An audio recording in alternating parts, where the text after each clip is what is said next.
Good morning, Dragons. Welcome to the last Kdgn episode of 2020. I'm Avery Shane Halls, and this week on Kdgn, we'll take a look at some of the holiday lights going up around Southlake, hear about some of the best movies to watch during the holiday season, and learn about how the Carol Debate program is operating during the COVID-19 pandemic. All this and more coming up on Kdgn.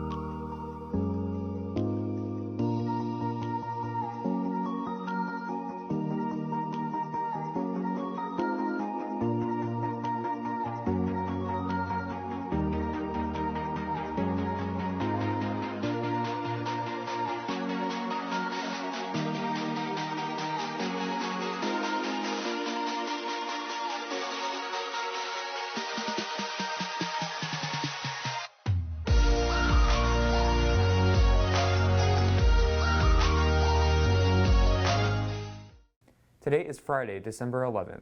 Please rise for the Pledge of Allegiance. I pledge allegiance to the flag of the United States of America and to the republic for which it stands, one nation, under God, indivisible, with liberty and justice for all. Please face the Texas flag. Honor the Texas flag. I pledge allegiance to thee, Texas, one state under God, one and indivisible. We will now pause for a moment of silence. You may be seated. One of my favorite holiday traditions is getting to drive around to look at all of the holiday lights going up around the city. Here's Olivia Lamont to tell us about how the lights are taking shape this year around Southlake. Holiday lights are a favorite tradition for many people in Southlake. They typically start showing up around the Thanksgiving break when people start to get in the holiday spirit. These beautiful lights can be found not only in neighborhoods but also in Southlake Town Square. Every night during the holidays, you are able to see the festive decorations and lights placed around the town. These decorations have been a spectacular sight to see for many years. While some events are canceled, there are still a few favorites such as Santa's Village and even some carriage rides. There is also the magnificent tree that stands in the center of Town Square every year. It is truly a sight to see at night. Colorful lights line the rooftops and spiral throughout trees to create a truly magnificent sight. Hi, my name is Maya Savari and I'm a senior here at Carroll High School. And my favorite part about Christmas in Southlake Town Square is when it's at night and you're driving through Town Square and there's kind of nobody else there. And you just get to go see the lights, and I really like that. My name is Avery, and my favorite part of the holidays at Town Square is probably seeing all the people shopping, the Christmas tree, and going to Starbucks to get hot chocolate. Many stores in Town Square are also getting ready for the holidays by setting up window displays and decorating their stores in relation to the holiday season. Warm colors and decorations line the windows to let buyers know it's the most wonderful time of the year again.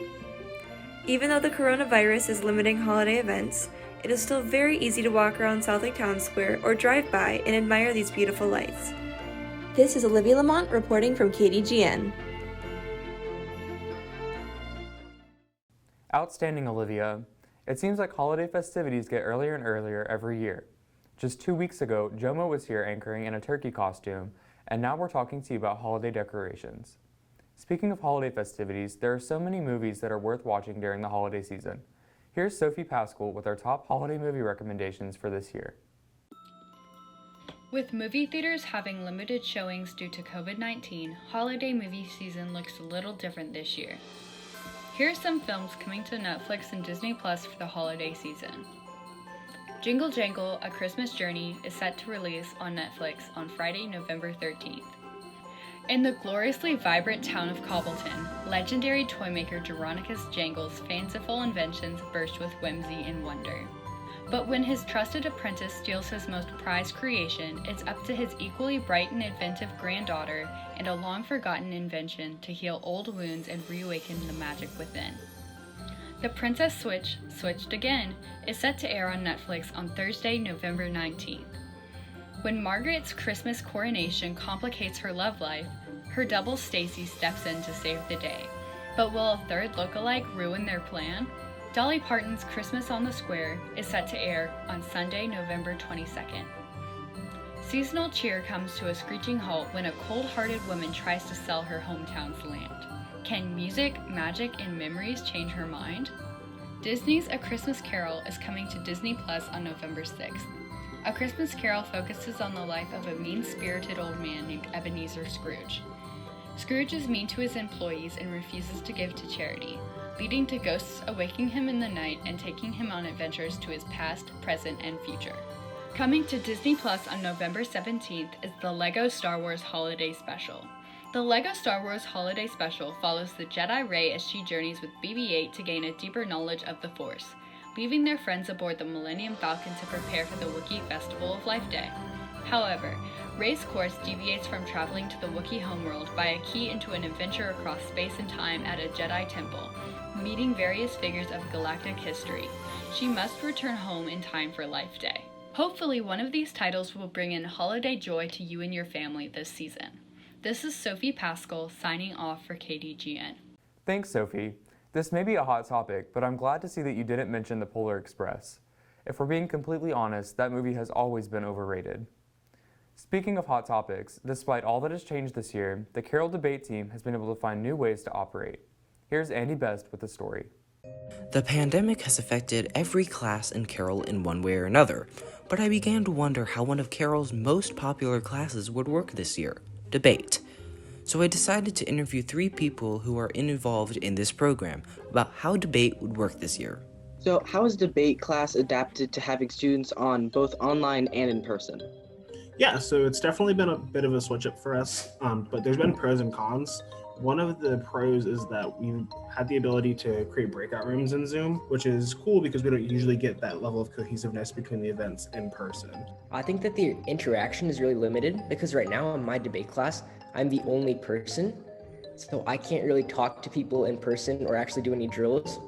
It's solely limited to Zoom. Actually, the travel aspect and getting to do some of that is missed as well. However, we are able to compete. We're able to go to tournaments we would have never been able to go to. We've kind of taken, the good with the bad and adapted just to make sure that the team is still growing the best it can. So how have tournaments worked this year? Tournaments have definitely been different. All of the tournaments are being held virtually.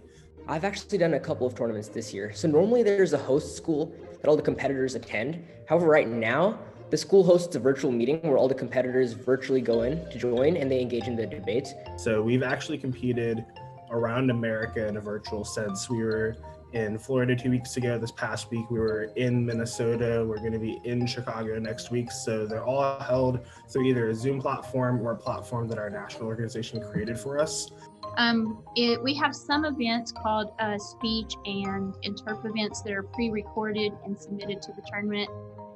And so those are not live at all. And then the actual debate rounds are live. Much of the debating aspect or the speaking aspect is very much the same. The only difference is that you're debating to a computer virtually rather than in person. So how have these restrictions affected newer debaters? Yeah, so newer debaters, I think, have one of the biggest kind of obstacles coming in because a lot of the buy-in comes from when you get into that room and you have your opponent there. It's just like that do or die mentality. I think it's definitely a learning curve. I think that, it's a whole new realm for not only them, but also for us.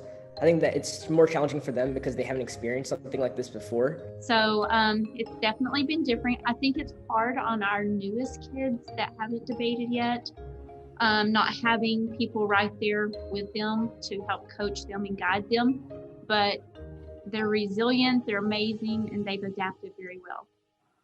Though the pandemic has shut down most in-person classes and tournaments, debate class has adapted and overcome these obstacles to let their students, debate.